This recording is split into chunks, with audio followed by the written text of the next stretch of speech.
Este video es presentado por Historia Maníacos.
A mediados y finales de la segunda dinastía, los reyes egipcios desarrollaron una ostentación y lujo inusitados hasta entonces.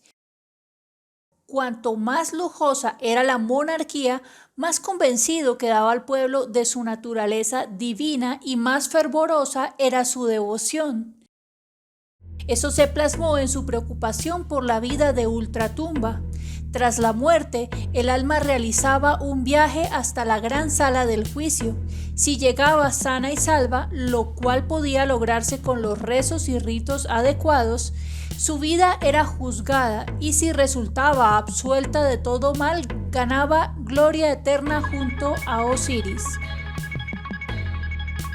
Al parecer, para lograr la vida eterna era necesaria la conservación del cadáver, por lo que los egipcios desarrollaron una sofisticada técnica de momificación para conservar los cadáveres incorruptos durante un largo periodo de tiempo. Se depositaban en unas construcciones oblongas de ladrillos llamadas mastabas. Se incluían estatuas del difunto y las paredes se decoraban con escenas de su vida. Las decoraciones en las paredes eran quizás para abogar por sus virtudes. La vida después de la muerte se entendía en un sentido muy literal, pues también se depositaban alimentos y bebidas, así como riquezas del difunto. Los entierros reales debieron ser ceremonias fastuosas. Pronto los cortesanos influyentes consideraron que también ellos debían disfrutar de esa clase de rituales.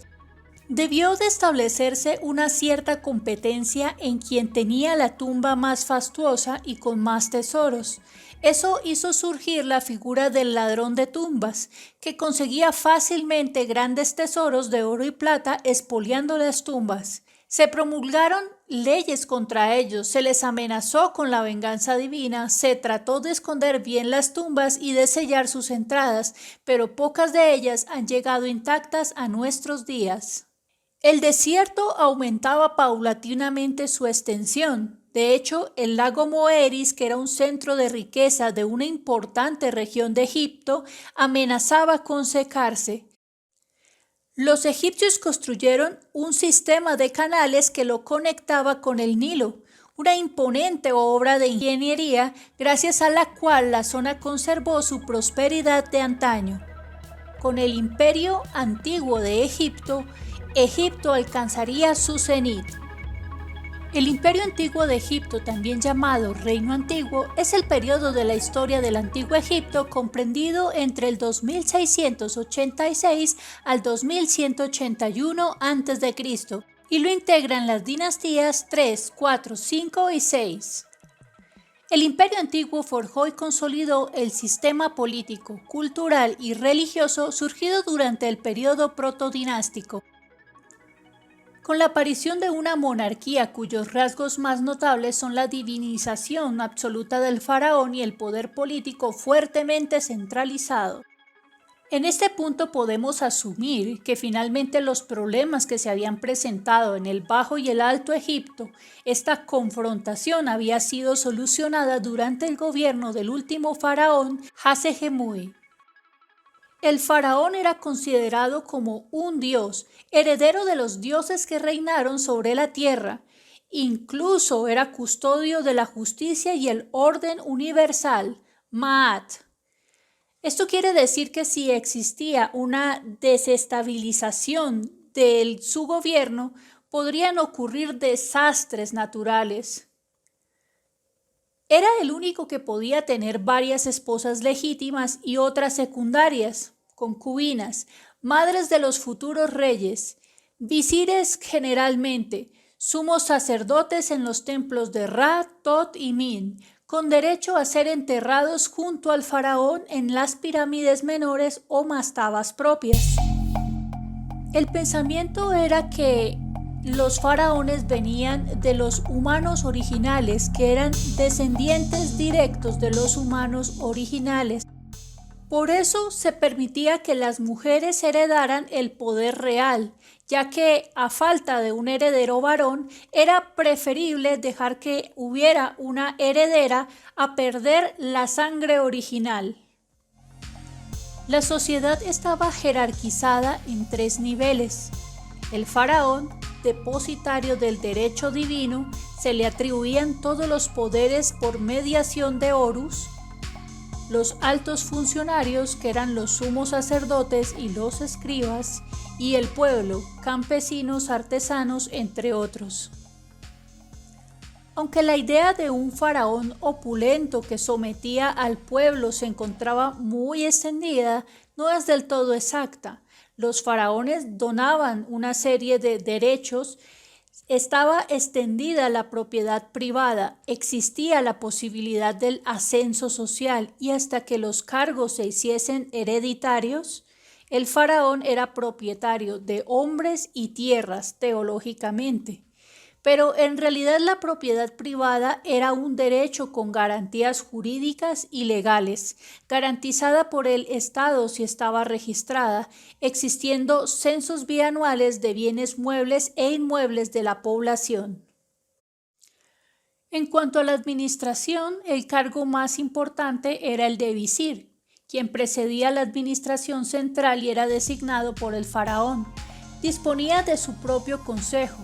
Los jefes de misión, presidía la Corte de Justicia como jefe de la Gran Casa de Justicia, también era el custodio de los archivos, además dirigía la hacienda pública que centralizaba los impuestos y los productos del campo y era el encargado de la agricultura y de la casa real. En un rango inferior al de visir estaba el de canciller del rey del Bajo Egipto, título que acabó siendo meramente honorífico. El canciller del dios encargado de las expediciones militares y comerciales, de la justicia prerrogativa real, disponía de un conjunto de leyes escritas, conocidas parcialmente como referencias, sin pena de muerte ni castigos cruentos. Era un derecho egipcio apelar en última instancia al rey. Había un ministerio de agricultura que se ocupaba de 2 asuntos, campos y ganados. Entre los escribas existía un archivo al que se le llamaba Casa de Vida, en el cual se reunían todos los documentos relativos al funcionamiento de la ciudad. Entre los escribas se encontraba el jefe de los secretos, que se ocupaba de las cuestiones religiosas. La administración provincial estaba basada en la figura de nomarca, el que abre los canales, significa, que era responsable de la irrigación, del rendimiento agrícola, recaudar impuestos y fijar los límites de las propiedades después de la inundación anual. En esta época el número de nomos fue de 38 o 39. Ahora vamos a hablar un poco acerca de los reyes o faraones de la tercera dinastía. Es en la tercera dinastía donde finalmente el poder de los egipcios se asienta en el faraón, quien comenzará a ser cada vez más poderoso hasta llegar a la deificación. Esta dinastía tiene 7 reyes e inicia con Sanhat hasta Uni. Para quienes recuerdan, el último rey de la dinastía segunda fue Hasehemui, quien buscó la reconciliación del Alto y el Bajo Egipto, y esto finalmente llevó al poder centralizado. Empezando con Sanhat, que reinó desde el 2700 al 2682 a.C. El nombre Sanhat significa fuerte protector, y al entronizarse pasó a llamarse Nebka. La esposa de Nebka o Sanhat fue Init-Kaes, hija de Hasehemui y Nimad-Tapi, su predecesor, consiguiendo el trono probablemente mediante este matrimonio. Se le atribuye la pirámide de El-Kula, la mastaba de Meidún y la construcción de la primera mastaba de base cuadrada sobre la que se erigió la pirámide escalonada de Saqqara.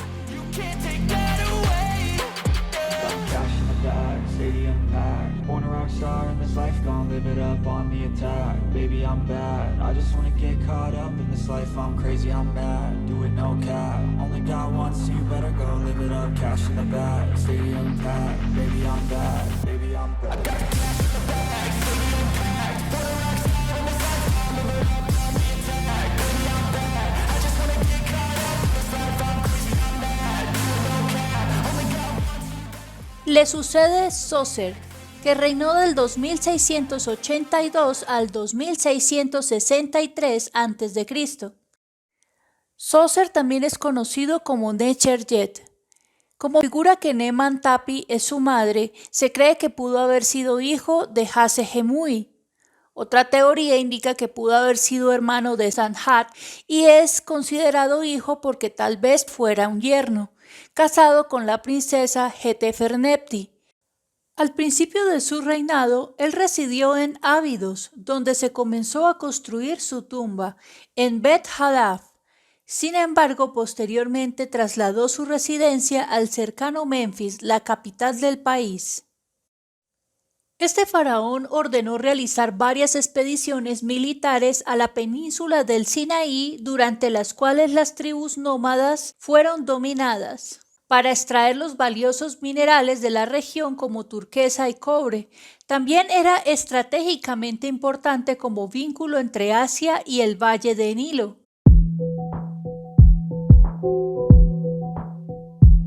La nueva dinastía tercera llevó el lujo de la casa real hasta extremos nunca vistos. Tal vez los nuevos reyes temían que el pueblo recelara del cambio de dinastía, por lo que se vieron en la necesidad de confirmar su naturaleza divina mediante una ostentación inusitada. Entre los consejeros de Zoser se encontraba Imhotep, al que podemos considerar como el primer científico conocido en la historia. Con el tiempo se crearon muchas leyendas en torno a él. Se dijo que era un médico casi milagroso. Se dijo que fue capaz de predecir un gran periodo de sequía, lo que permitió almacenar reservas de trigo que salvaron al pueblo del hambre. Al margen de lo que estas leyendas puedan tener de verdad, Imhotep fue el primer arquitecto del que tenemos constancia. Construyó la tumba de Zoser, que era de piedra y no de ladrillo. En un principio tenía 63 metros de lado y 8 de altura, pero a Zoser no le debió parecer suficientemente grandiosa, por lo que Imhotep la amplió hasta la base y midió 1,21 por 1,9 metros. Luego construyó otra menor sobre la primera y luego otra hasta llegar a 6 pisos con una altura total de unos 60 metros. El monumento tenía otras estructuras auxiliares a su alrededor y el conjunto estaba rodeada por un muro de unos 550 por 275 metros. Aunque bastante deteriorada, la mastaba de Djoser subsiste en nuestros días. Se terminó sobre el 2650, por lo que tiene casi 5000 años. El siguiente faraón fue Sejemhet, que reinó del 2663 al 2658. Tuvo un corto periodo y se desconoce la relación que tenía con Djoser. Como su predecesor, Sejemhet inició la construcción de una pirámide escalonada en Saqqara, pero solo las gradas más bajas estaban terminadas en el momento de su muerte. Algunos egiptólogos creen que la pirámide de Sejemhet habría sido más grande que la de Djeser si se hubiera terminado. Los subterráneos de la pirámide se componen de 132 almacenes. En la cámara sepulcral se encontró un sarcófago monolítico de alabastro vacío. Hoy el lugar está en gran parte bajo las arenas del desierto. Prosiguieron 3 reyes que realmente no tuvieron mucha historia o no hay mucha mención acerca de ellos, que fueron Jaba, Nebkara y Khediek.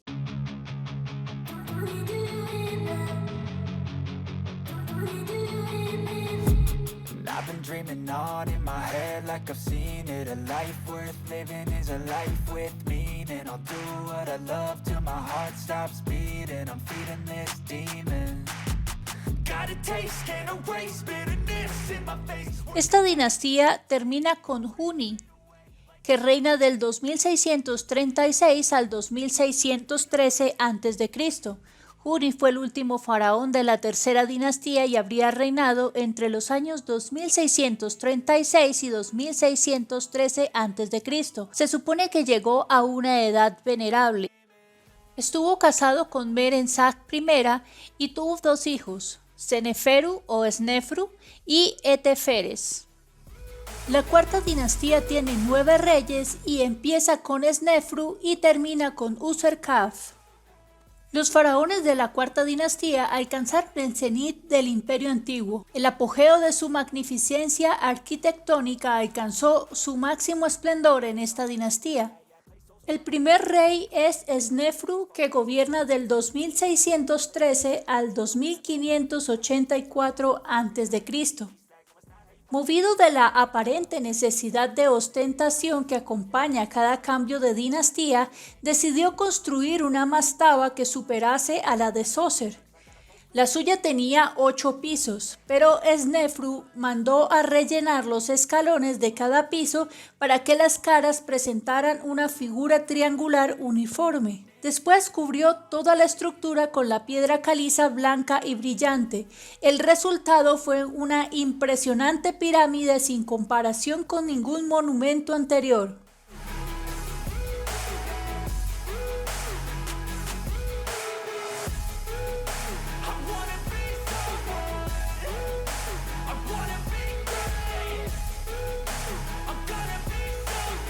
Después empezó a construir otra pirámide sin pisos, en la que la sección disminuía paulatinamente a un ritmo constante. Sin embargo, a partir de cierta altura se aumentó significativamente la inclinación. Parece ser que tuvo que variar el ángulo porque los cimientos no resistían y aparecieron grietas. Además, parece que hubo un accidente laboral en el que se perdieron muchas vidas y la construcción fue abandonada. La pirámide de Meidum probablemente fue comenzada durante el gobierno de Huni y terminada por Snefru. Endashur ordenó erigir 2 pirámides de unos 100 metros de altura. La pirámide acodada, construida con 8 caras laterales, 4 triangulares y 4 trapezoidales, y una segunda, la pirámide roja, con forma de pirámide clásica. Por otra parte, Snefru organizó un ejército que afianzara la dominación de Egipto sobre las regiones vecinas, especialmente Nubia y el Sinaí. creó la figura de visir o primer ministro, a cuyo cargo dejó el ejército y un cuerpo de policía. Se rodeó también de una corte de altos funcionarios. Por esta época los sacerdotes de Ra empezaron a ganar influencia. Ra era el dios principal de la ciudad de Heliópolis, un poco al norte de Memphis, en el Bajo Egipto. En cambio, el dios principal de Memphis era Ptah, que para los egipcios era el creador del mundo. Sin embargo, los sacerdotes de Ra consiguieron convertirlo en el dios principal del panteón egipcio. Snefru fue declarado hijo de Ra, título que ostentarían también sus sucesores, ratificando así su naturaleza divina, pero a su vez vinculando precisamente a Ra con la divinidad del rey. Snefru envió barcos a Fenicia. Su contacto principal fue Biblos, donde importaba, entre otras cosas, resinas y metales. Otros productos de la zona muy cotizados fue la madera. Los cedros del Líbano gozaron de un prestigio en todo el mundo antiguo. Los egipcios no eran grandes marineros. Sus barcos, que hasta entonces solo habían recorrido por las tranquilas aguas del Nilo, bordeaban cautelosamente la costa mediterránea hasta Fenicia y volvían por el mismo camino. Snefru también envió expediciones por el Mar Rojo, que llegaron a Arabia y Somalia, de donde traían incienso, resinas, lapislázuli. La isla de Chipre se convirtió en un importante suministrador de cobre. Por estas fechas, la isla de Creta entró en la Edad de Bronce. Surgió una nueva civilización conocida como la cultura minoica, en una primera etapa conocida como el Período Minoico Antiguo, que también mantuvo estrechas relaciones comerciales con Egipto. A Snefru lo sucede Jufu o Keops, más conocido como Keops, que es el nombre griego de este faraón. Reinó del 2584 a.C. al 2558 a.C. Posiblemente fue hijo del faraón Snefru y de la reina Eteferes I. Se casó con Meritites I y Enutzen, ambas enterradas junto a la Gran Pirámide de Giza. Parece que el hijo mayor de Keops, Kawab, no vivió para sucederle, y tras la muerte del faraón la familia se dividió en 3 linajes. Le sucedieron 4 de sus hijos: Diedrefa, Jafra, o también conocido como Kefren, Diedeftor y Baefra. Estos reinaron uno tras otro a la muerte de su padre. Jufu construyó la mayor de todas las pirámides. Fue emplazada cerca de la ciudad de Giza. La obra se terminó hacia el 2580. La base era cuadrada, de unos 227 metros de lado, y de altura eran unos 147 metros. Estaba formada por más de 2 millones de bloques de piedra, la mayoría de los cuales pesaba más de 2 toneladas. Estos bloques de granito se extraían en las canteras del sur, junto a la primera catarata del Nilo, y se transportaban en barcos por el río. Los egipcios afirmaron que se construyó en 20 años y que en ella trabajaron más de 100.000 hombres.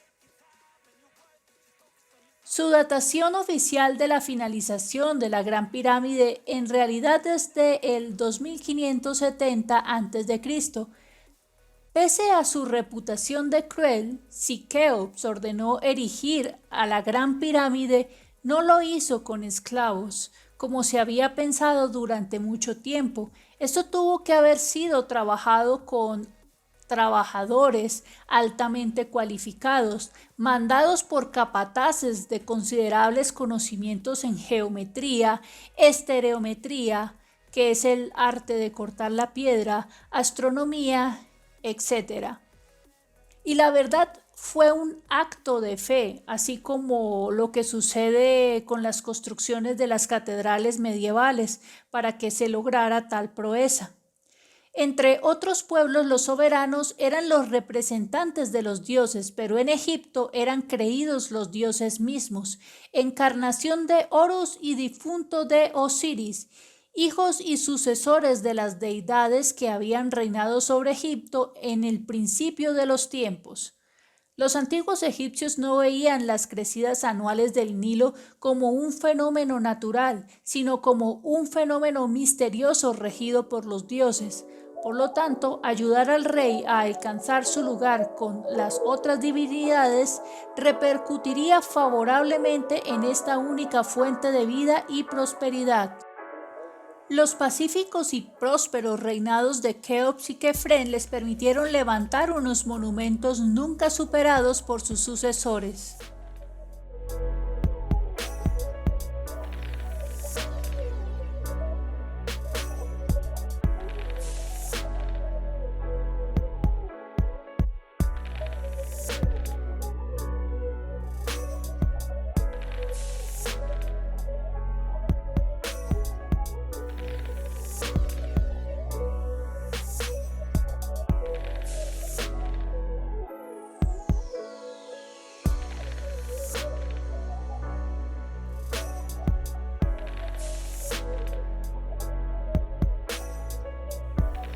También parece constatarse que durante el reinado de Keops la monarquía alcanzó su mayor poder, como puede apreciarse por las disposiciones adoptadas durante su reinado con la tendencia a la concentración total del poder en torno al faraón. Entre dichas disposiciones destacó el reforzamiento del cargo de Chatti, nombrado personalmente por el propio faraón, asegurándose así el control casi absoluto sobre todos los estamentos del primer gran estado absolutista y centralizado conocido. Se iniciaría por aquellos días la costumbre de hacerle culto a los reyes.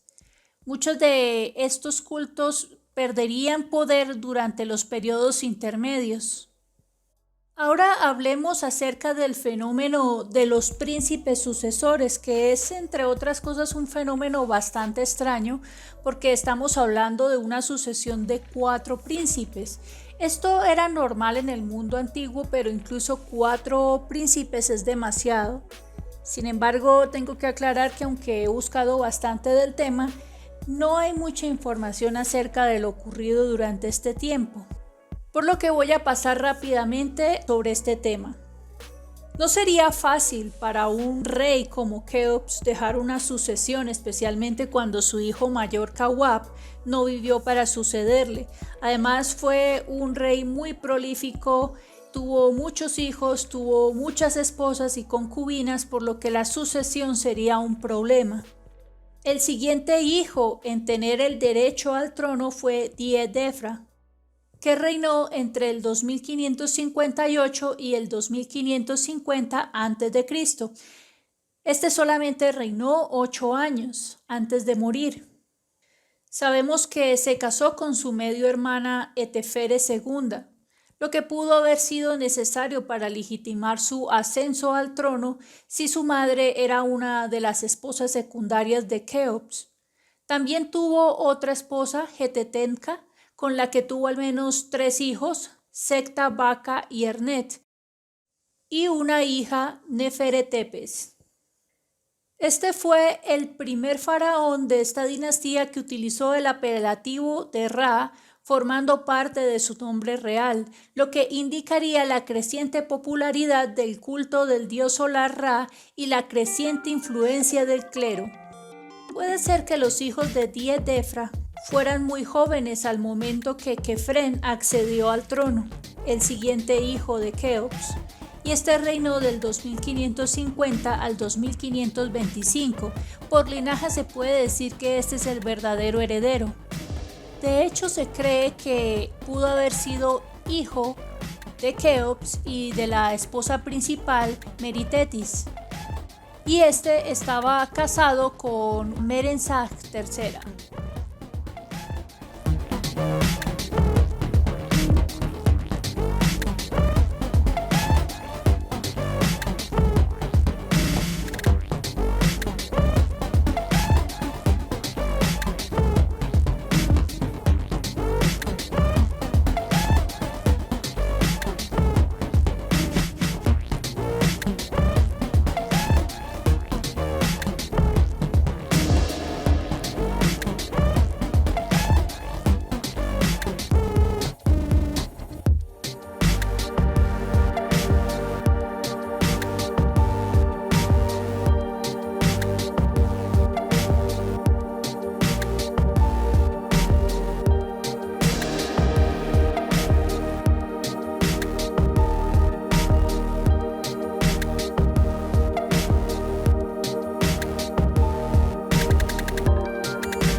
Como con el rey anterior, puede ser que el hijo de Kefren fuera muy joven, así que lo sucedió su otro hermano Diedefor, que reinó del 2525 al 2524 a.C. Solamente gobernó un año y no sabemos cuál fue el motivo de su muerte. Probablemente como su siguiente hermano, solamente fueron senescales del príncipe en el momento. Le siguió su hermano Baefra, quien también reinó solamente un año, del 2524 al 2523 a.C., y no conocemos el motivo de por qué su reinado fue tan corto. Pero como he dicho anteriormente, puede ser que solamente fuera como una especie de guía que estuviera gobernando mientras su sobrino era muy joven. Finalmente, Micerino, el hijo de Kefren, su nombre real es Menkaura. Micerino es el nombre griego, pero pues es el más conocido, por lo que lo llamaremos de esta manera. Micerino, hijo de Kefren, subió al trono en 1523 a.C. y terminó hacia el 2511 a.C. No sabemos mucho acerca de este rey, pero hay una leyenda en torno a él. Se dice a través de Heródoto que fue un rey magnánimo, abrió los templos al culto cerrados por Keos y Kefren. Apenas subió al trono, recibió un oráculo donde se le advertía que solamente iba a reinar 6 años y que moriría al 7º. Entonces Micerino ordenó colocar multitud de lámparas que encendían por la noche, entregándose ininterrumpidamente a los placeres. Así creyó que se burlaba del oráculo, pues los 6 años resultaron ser 12, tras convertir las noches en resplandecientes días.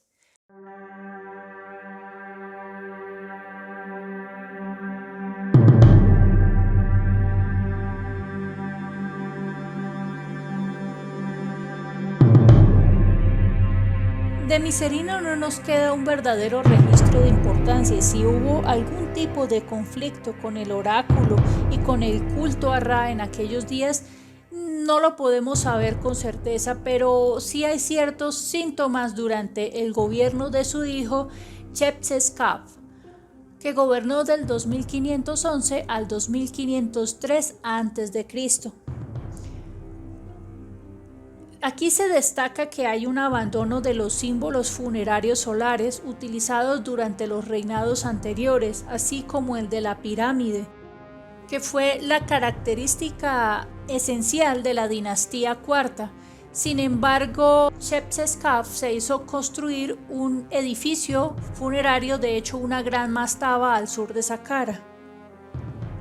Esta ruptura con las tradiciones funerarias de sus predecesores hace sospechar que Chepseskaf tuvo algún tipo de disputa con el clero dominante, cuyo centro espiritual estaba en la ciudad de Heliópolis, al separarse de él y decantarse por el culto a Ptah. Chepseskaf continuó con las obras de su antecesor, terminando el complejo de la pirámide de Micerino, que dedicó a su padre como muestra una inscripción que se encontraba allí, razón por la cual se cree que Chepseskaf era hijo de Micerino. En el reinado de este faraón, a tenor de las pruebas encontradas, parece haber terminado de forma convulsa, dando así fin a la época de más esplendor del Imperio Antiguo. Este faraón se consideraría maldito por los egipcios de las épocas posteriores. Es probable que a Micerino lo sucede Diedeftá, pero no sabemos mucho acerca de este faraón y si tuvo algún tipo de relación con el faraón anterior. Este gobernaría del 2503 al 2494 a.C. y sería el último rey de la cuarta dinastía. Bueno amigos, hasta aquí la primera mitad de este video. En el siguiente video veremos la segunda mitad, que es el restante de lo que fue el Imperio Antiguo y el primer periodo intermedio. Por favor, si te ha gustado este video, darle like y suscríbete.